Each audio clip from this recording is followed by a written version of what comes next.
Germany. Now, there is a place that has long had a problem with the far right, and a new report from the country's equivalent of MI5 has discovered that right-wing extremism is the greatest threat to German democracy. It also identified as many as 14,000 violent right-wing extremists living there. Now, you may recall that late last year, 25 people were arrested on suspicion of plotting to overthrow the government. The majority of them were members of something known as the Reichsbürger movement, those who reject the authority and legitimacy of the German state and seek to ignore, replace, or even overthrow it. Now, the resurgence of extremist politics in a country perhaps most associated with the rise and spread of fascism is obviously worrying. So too, the growth of extremism being witnessed in other parts of Europe, including the UK. But what's not immediately obvious, to me at least, is what is fueling this extremist resurgence, let alone what can be done about it. Welcome to The Daily. I'm Niall Paterson.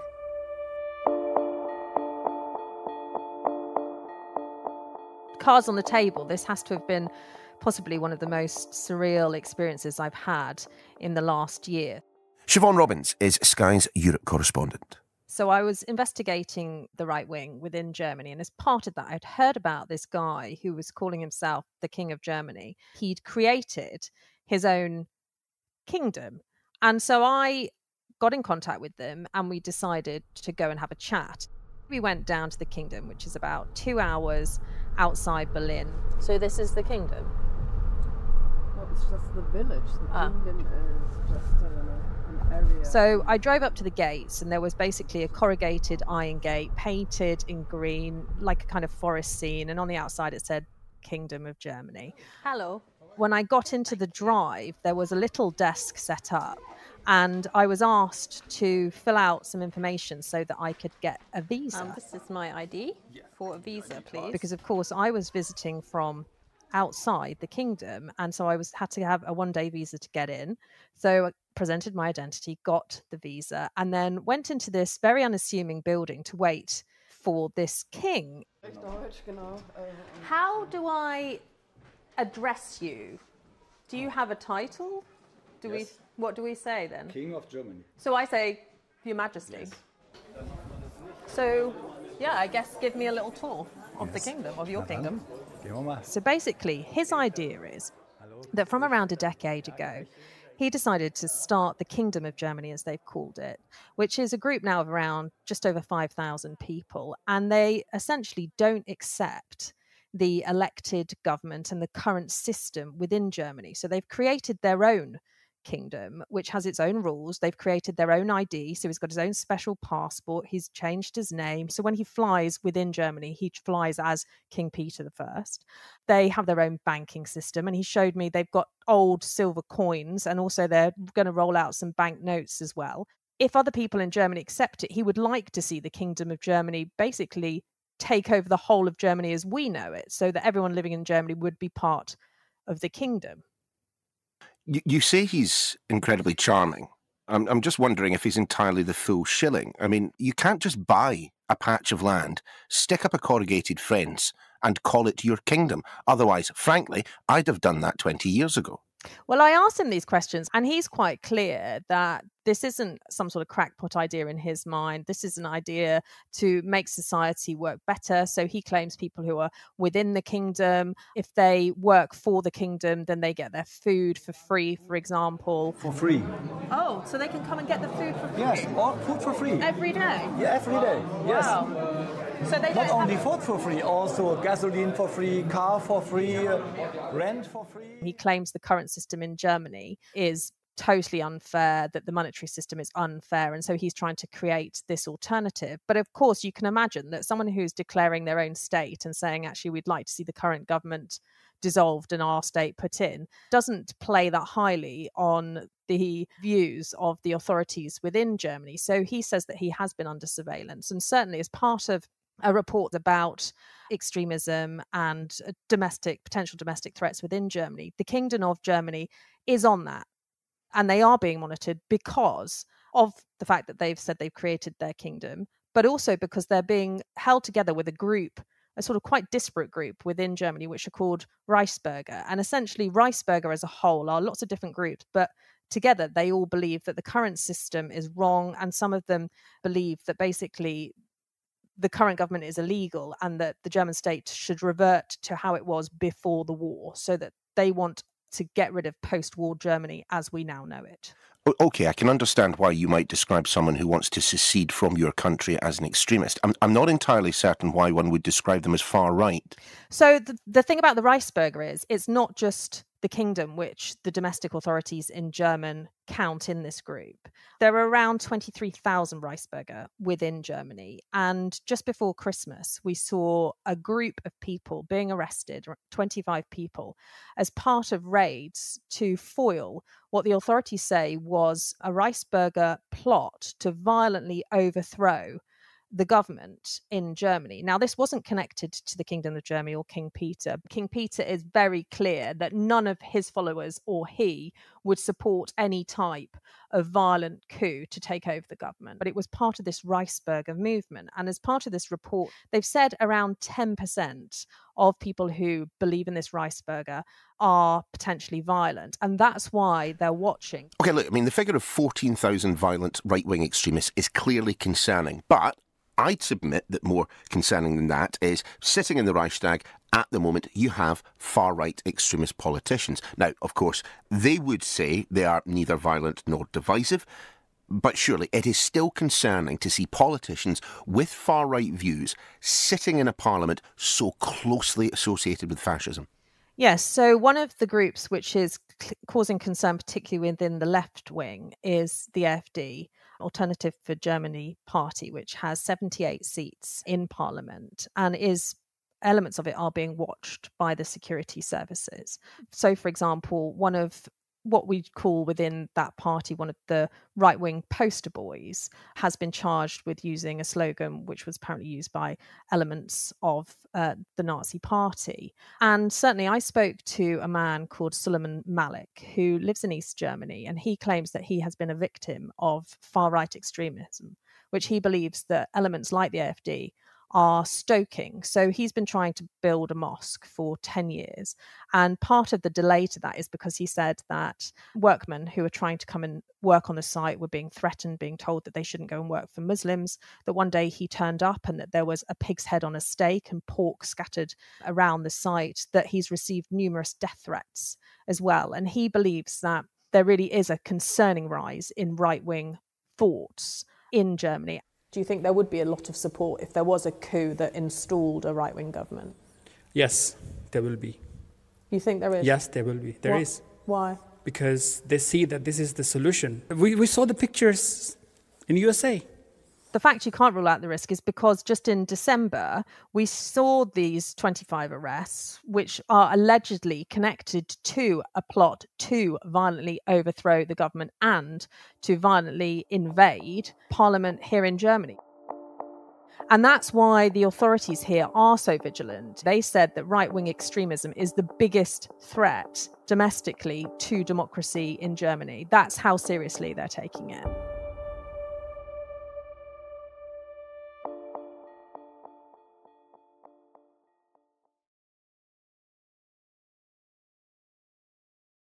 We must never underestimate the murderous danger posed by right-wing extremism and right-wing terrorism.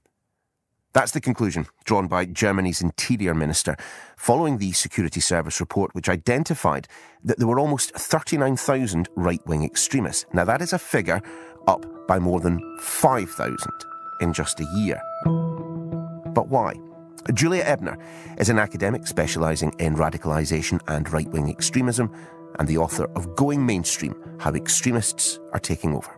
Unfortunately, this is exactly what I've also observed in my own research. I've also done a number of undercover investigations into far-right extremist movements, including in Germany. And I've seen that the language there has become more aggressive and that the membership numbers have really risen to unseen levels, especially the pandemic, but also the Ukraine war and the ongoing economic and energy crisis and inflation crisis. All of that has caused a lot of frustrations within the German population, especially when it comes to the German politicians. So all of this has really widened societal divisions and has also caused a very high support for Germany's far-right populist party, the AfD. You mentioned a number of reasons there, Julia, for the rise in extremism. You mentioned, the Ukraine conflict, obviously COVID. I mean, there would be those sitting outside of Germany that would have immediately thought, well, presumably Germany's fascist past has quite a lot to do with it as well. It does also play a role, certainly. There's still a taboo in terms of speaking about nationalism, speaking about kind of pride. National pride is still something that is not really socially acceptable. And that has been of concern for many Germans who wanted to take pride in their country, in their origins. And that's also something that the far right has been able to tap into. And unfortunately, there have also been, of course, a number of crises where Germany has been particularly hard hit in the past. The so-called migration and refugee crisis a few years ago, but also the kind of security crisis that we saw with the rise of ISIS and a number of attacks, jihadist attacks that Germany has faced. Then that meant that anti-migration and xenophobic ideas could really penetrate the mainstream. On the basis of that, one has to presume that these views are being shared most prominently online, that this is where the spread of these ideologies is most active. It certainly is. And Germany is, I would say, based on my research, is one of the top countries when it comes to alternative media outlets and so-called citizen journalism, where a lot of these alternative media outlets position themselves in opposition to the so-called mainstream media, which is, of course, also a term that has then closely been associated with the old Nazi term Lügenpresse, which is now increasingly used by far-right extremists today in Germany, the lying press, basically, that actually often promote conspiracy myths and dangerous narratives and often a lot of disinformation about migrants, about, in general, minority communities, and about leading politicians. That has really also further amplified the dynamics that we're seeing. Talk to me a little then about the Reichsbürger movement, because it seems fascinating to me that there is this loose collective of individuals who feel that the state doesn't represent them, to the extent that they wish to rise up, some of them, to overthrow the democratic constitutional norms of a country like Germany. Where does this come from? Because it does look associated with that which I would more typically call the far right, the fascist, the racist, the homophobic and so on. But it also seems slightly distinct to that as well. It is. There's a strong overlap with the wider far-right extremist community. But as you say, it's a network of mainly anti-democratic, anti-institutional extremists or sovereign citizens who don't accept the constitution, the German constitution, and who partly would also turn to violence in order to overthrow the current government. Of course, not all of them can be seen as violent, but the number of Reichsbürger or of German sovereign citizens has also strongly risen in recent years. And it's no longer a fringe phenomenon. It's really in the tens of thousands. Some of them just refuse to pay taxes, but others might even consider resorting to violence. There have been plots to overthrow the German government, but even that is, of course, quite delusional and would be extremely unrealistic. But as we've seen with the US Capitol riots, even if it's an unsuccessful plot to storm a democratic institution or to enter a democratic institution, that can trigger a whole mass phenomenon of people further potentially being inspired by that, but also causing a lot of terror and a lot of fear, not just within policy circles, but also within the wider population. So I wouldn't underestimate to what extent they can influence the overall debate and the atmosphere in the country. I suppose the key difference between England, the UK and Germany is that at this point, we do not have political representation of those far-right organisations in the mainstream. It still exists on the fringes. Why has it been tolerated in the mainstream in Germany? That is a very good question. In the German mainstream, I would say that because the centrist parties have distanced themselves from these ideologies, that there was a representative vacuum that could be filled by the Alternative for Germany. But even the alternative, the far-right populist party, the Alternative for Germany, radicalized a lot over the last 10 years since it was founded. You could really observe that the language is now flirting with conspiracy myths, with extremist ideologies that are becoming much more visible. They've, of course, always been kind of embedded within the party's overall thinking and approach, but the party was originally founded actually as an anti-EU party, so not so different from kind of UKIP's goals. And what we've seen in the UK is also that, of course, within the Conservative Party, there has been a bit more of kind of taking up some of the audiences that would have otherwise potentially voted for fringe parties.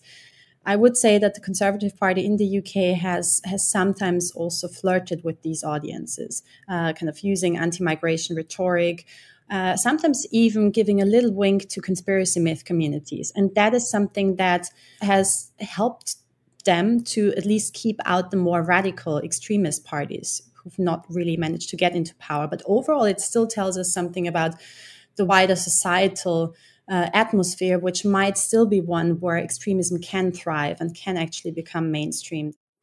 I suppose the issue is that, whereas in your mind's eye, we may believe fascists to be, shaven-headed, jack-booted idiots, these days you're as likely to see them dressed in an expensive suit, speaking in, the German parliament. Definitely. It's been quite an experience also in my undercover investigations that sometimes I could not really tell apart who the extremists actually were. And that even applies to the most extreme of extremists, the neo-Nazis, who are no longer recognizable in their clothing, where there's been a whole new trend of rebranding and making sure that they're seen as socially acceptable and as representative of the overall population, so they can also attract new members who are average citizens. Some of the parallels we were just discussing there between England and Germany, frankly, you could provide plenty of evidence that there is similar activity in large parts of the United States amongst the Republican movement. Tell me a little bit about the States and Europe. The US is, of course, a very good example of a radicalization of politics that we could observe, especially since the rise to power of Trump in 2016, where it's almost as if the Republicans have forgotten what the party stands for, because Trump doesn't really represent any form of conservatism anymore. It's much more radical than that. So it's interesting how also the attitudes within the population have, of course, changed over the years and have become partly more radical. We've seen that in surveys, for example, conducted by the University of Chicago, that showed the high support rates within the US populations for the insurrectionist movement behind the US Capitol riots. So there is a question of what radicalized first, the politicians or the voters. I wonder, however, though, through your research, you will have seen, I'm sure, evidence that these groups in different parts of the world, but sharing some kind of central core ideas, they are talking to each other, they're communicating with each other, and they are advising each other. There's absolutely a very strong international collaboration or even coalition that has formed on the far right, but also among hyper-conservative players. So evangelical movements in the US that have been funding activities in Europe, campaigns against the LGBTQ community, against abortion rights. We've seen the first consequences of that also showing up in European politics and on the other side of the Atlantic. And that's, of course, very concerning.